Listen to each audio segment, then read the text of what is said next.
आज हम बात करेंगे जेंसॉल इंजीनियरिंग के मैनेजमेंट से और इनसे बात होगी सोलर पावर प्रोजेक्ट के लिए 501 करोड़ का जो ऑर्डर मिला है उस पर कंपनी का कैपेक्स को लेकर क्या प्लान है, जानने की कोशिश करेंगे। किस सेगमेंट पे कंपनी फोकस कर रही है, आगे FY24 में कितने ऑर्डर्स मिलने की संभावना है, इन सब मुद्दों पर मैनेजमेंट से बात होगी। लेकिन पहले जान लेते हैं कि कंपनी किस कारोबार में है। EPC और सोलर सेवाएं देने वाले कारोबार में है ये कंपनी। सोलर इंडस्ट्री के लिए सॉल्यूशंस बनाती है और अब तक अगर देखा जाए तो कुल 350 मेगावाट्स के सोलर प्लांट लगाए जा चुके हैं कंपनी की तरफ से। 10 से ज़्यादा देशों में फिलहाल कंपनी की मौजूदगी दर्ज है।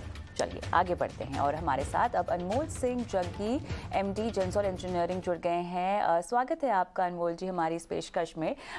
सबसे पहले तो जो आपको ऑर्डर मिला है 501 करोड़ का, उसके लिए मुबारकबाद। अब लेकिन ये बताएं हमें कि अब इसके बाद रेवेन्यू पोटेंशियल, आपकी कमाई को लेकर किस तरह से चीज़ें इम्प्रूव होंगी, बढ़ेंगी और इसका इम्पैक्ट आपके फाइनेंशियल्स पर कब तक हम पड़ता हुआ देखेंगे?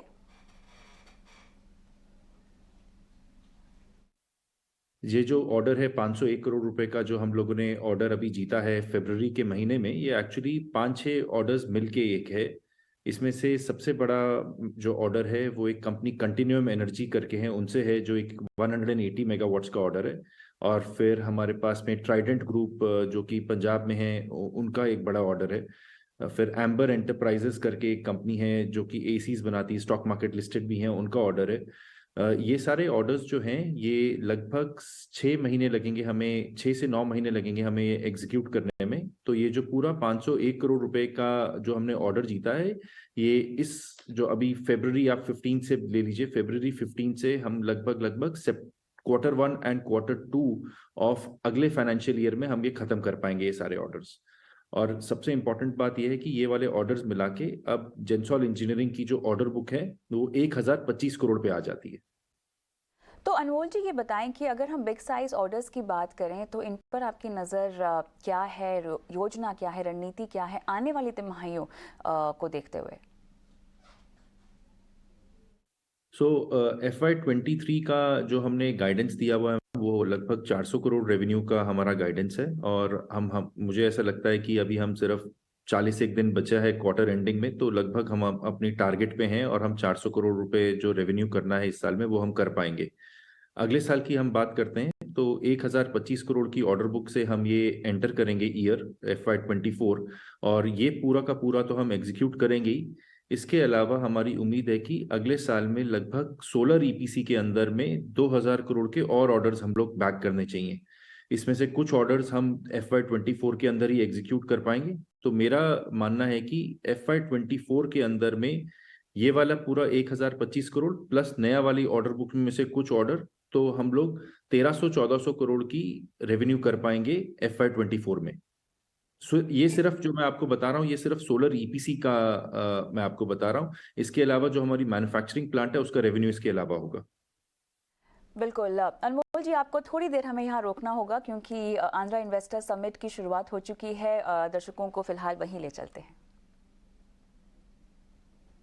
बहुत बहुत धन्यवाद, आप रुके। लेकिन अगला सवाल जो मैं आपसे पूछना चाहती हूँ वो है आपकी विस्तार योजना को लेकर। क्या आप नई नई जगह यहाँ पर एक्सप्लोर कर रहे हैं? यहाँ पर एक्सपैंड करने को लेकर कोई आपकी रणनीति जो तैयार हो चुकी है अब तक, न्यू ज्योग्राफिक्स की अगर मैं बात करूँ तो? ज्योग्राफी तो इंडिया ही रहेगी। अभी तो हम इंडिया में ही फोकस कर रहे हैं, इंडिया के बाहर का कोई फोकस एरिया नहीं है। सो बट क्लाइंट्स के ऊपर हम लोग ने ये देखा है कि धीरे धीरे जेंसॉल इंजीनियरिंग काफी बड़े ऑर्डर्स बैक करना स्टार्ट किया है। आज से अगर 2 साल पहले की बात करेंगे तो हमें 10 करोड़ का ऑर्डर भी काफी बड़ा लगता था। आज 200 करोड़ का ऑर्डर एक ऑर्डिनरी ऑर्डर की तरह से आता है। तो एक काफी हम लोग ने हमारी स्किल सेट इंप्रूव करी है ताकि हम अपने बड़े ऑर्डर्स एग्जीक्यूट कर पाए। हम लोगों ने जो पीछे प्रेफरेंस राउंड करके कैपिटल रेज किया था उसकी वजह से बैलेंस शीट बहुत स्ट्रांग है और कस्टमर्स ये बात नोटिस कर रहे हैं और इसलिए वो हमारे साथ और काम करना चाहते हैं। मुझे ऐसा लग रहा है कि इस साल में हम काफी अच्छे और बड़े ऑर्डर्स जीत पाएंगे। लगभग जैसे कि मैंने आपको बताया 2000 करोड़ के ऑर्डर FY24 में हम लोग जीत पाएंगे। यहाँ पर जो मैन्युफैक्चरिंग है 3W कार्गो EVS की, जिसकी शुरुआत हो चुकी है अक्टूबर 2022 में, यहाँ पर इंक्रीमेंटल रेवेन्यू को लेकर और बाज़ार से रिस्पांस को लेकर कोई ट्रेंड आपने देखा है जो आप हमारे साथ शेयर कर पाएँ? इसमें जो हमने अक्टूबर में अनाउंसमेंट किया था कि हम उसकी फैक्ट्री लगा रहे हैं, और ये जो फैक्ट्री है ये अप्रैल 24 में फैक्ट्री स्टार्ट हो जाएगी। और इसमें से जो पहली फैक्ट्री है इसमें से 2000 व्हीकल पर मंथ निकलेंगे। 2000 व्हीकल एक लगभग 6 लाख रुपए की प्राइस पे हम ये व्हीकल निकाल रहे हैं। तो हमारा उम्मीद है कि ऑन अ मंथली बेसिस अगर प्लांट 50% कैपेसिटी पे भी चलता है तो ये लगभग 60 करोड़ रुपए महीने का एक हमको रेवेन्यू देगा। तो इसकी मैन्युफैक्चरिंग, कार्गो व्हीकल और फ्लीट व्हीकल की मैन्युफैक्चरिंग से लगभग 600 से 700 करोड़ रुपए और हमारा रेवेन्यू बढ़ेगा। तो सोलर ईपीसी जो हम मेरी उम्मीद है कि सोलर ईपीसी हमको 1300-1400 करोड़ का रेवेन्यू देगा। और जो हमारा मैन्युफैक्चरिंग का काम है, ईवी व्हीकल मैन्युफैक्चरिंग का जो काम है, वो हमको 700 करोड़ रुपए और रेवेन्यू देगा। कुल मिला के जेंसॉल जो है 2000 करोड़ के ऊपर रेवेन्यू कर सकती है FY24 में।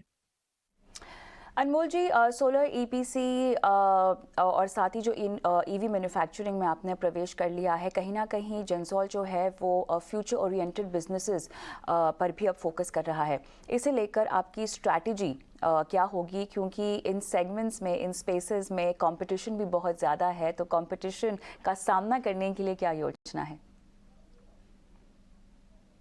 सोलर ईपीसी में तो कंपटीशन का दौर एक्चुअली खत्म हो गया। सोलर ईपीसी बहुत ही कॉम्पिटिटिव हो गया था कोविड से पहले, जब हम लोग देख रहे थे लगभग हिंदुस्तान में कम से कम 300-400 सोलर ईपीसी कंपनी खुल गई थी। अब ओवर द टाइम हमने ये देखा है कि क्वालिटी को लेके, परफॉर्मेंस को लेके, ऑन टाइम डिलीवरी को लेके अब काफी मार्केट में स्टेबलाइजेशन हो चुकी है। तो जैसे हमने अपने आप को पिछले 7-8 साल में प्रूव किया है कि हम एग्जीक्यूट कर सकते हैं, हमारी जो प्रोजेक्ट्स जो हम खड़े करते हैं वो अच्छी परफॉर्मेंस देते हैं, अब कस्टमर्स का हमारे साथ विश्वास बन गया है। अब जब ये विश्वास बन गया है तो हमारे को आगे के ऑर्डर्स लेने में दिक्कत नहीं होती है। वेराज जो अभी नए प्लेयर्स जो आते हैं उनको परफॉर्मेंस अभी प्रूव कर, इस बिजनेस में परफॉर्मेंस प्रूव करने में ईयर्स लग जाते हैं। आप 1 साल में प्रोजेक्ट लगाते हैं, 2-3 साल की उसकी परफॉर्मेंस दिखाते हैं, तो अभी जो न्यू एंट्रेंट्स आएंगे उनको काफी इशू होगा। बट फ्रॉम अ पर्सपेक्टिव की जो पुराने हैं, पुराने में तो अभी काफी कंसोलिडेशन हो गई है। हमने ये पूरा सेक्टर सोलर ईपीसी का काफी कंसोलिडेशन कोविड के दौरान में यहाँ पे काफी जो नंबर ऑफ प्लेयर्स थे वो रिड्यूस हो गए। तो अब इसमें तो हमको क्लियर ब्लू स्काइज दिखता है सोलर ईपीसी के बिजनेस के अंदर। जहां तक ईवी व्हीकल्स का सवाल है, ईवी व्हीकल्स में हम पूरी टेक्नोलॉजी की गेम है। इसमें हमें लगता है कि जो हमने एक्विजिशन करी थी और जो हम गाड़ी बना रहे हैं वो एब्सोल्युटली वर्ल्ड क्लास है। और ऐसी गाड़ी कार्गो व्हीकल में और फ्लीट, कार्गो सेक्टर में और फ्लीट सेक्टर में ऐसी गाड़ी इंडिया ने अभी देखी नहीं है। और जब हम अप्रैल में गाड़ी का लॉन्च करेंगे तो आपको भी बुलाएंगे और आपको भी दिखाएंगे कि कितनी अच्छी शानदार टेक्नोलॉजी से व्हीकल डेवलप हुई है। तो ये वाला सेक्टर, ईवी का सेक्टर तो पूरा ही नया है। इसमें अभी भी कोई भी कंपनी ऐसी नहीं है जिसके पूरे पैर गड़ चुके हों या पूरे पैर अच्छे से एस्टैब्लिश हो गए हो। तो यहाँ पे हमें लग रहा है कि क्योंकि हमारी टेक्नोलॉजी बहुत ही सुपीरियर होगी और जो प्रोडक्ट हमने बनाया वो बहुत ही सुपीरियर होगा, इसकी वजह से कस्टमर्स की हमारे साथ काम करने की काफी चाहत रहेगी। अमोल जी, बहुत बहुत धन्यवाद, समय निकाला आपने इस खास पेशकश के लिए और विस्तार से कंपनी की तमाम योजनाओं पर हमसे बात की है। लेकिन जेंसॉल इंजीनियरिंग में निवेशकों को, दर्शकों को क्या करना चाहिए? जीएसटी इन्वेस्टमेंट के आदित्य शाह हमारे साथ जुड़ गए हैं। आदित्य, हमारे साथ मैनेजमेंट था कंपनी का और तमाम विस्तार योजनाओं पर बारीकी से उन्होंने अपनी राय भी रखी। बताएं क्या करना चाहिए? मैम, हमने देखा है कि ईवी सेक्टर के अंदर कंपनी बहुत तेजी से आगे बढ़ रही है। कुछ ईवी के प्रोडक्ट्स भी अगले 1 से 3 साल के अंदर कंपनी के आने वाले हैं, और रिन्यूएबल सेक्टर के अंदर भी कंपनी अच्छे से काम कर रही है। तो पोटेंशियल बहुत ज्यादा स्ट्रॉन्ग है कंपनी का। हावेवर जो स्टॉक है पिछले 1 से 1.5 साल के अंदर बहुत ज्यादा चढ़ चुका है, तो मेरे हिसाब से थोड़ा कॉशियस रहने की जरूरत है। थोड़ा करेक्शन आए तो ही ऐड करने की सलाह है, वरना अभी थोड़ा अवॉइड करेंगे तो बेटर है। बहुत बहुत धन्यवाद आदित्य, समय निकाला आपने, दर्शकों का मार्गदर्शन किया। और इसी के साथ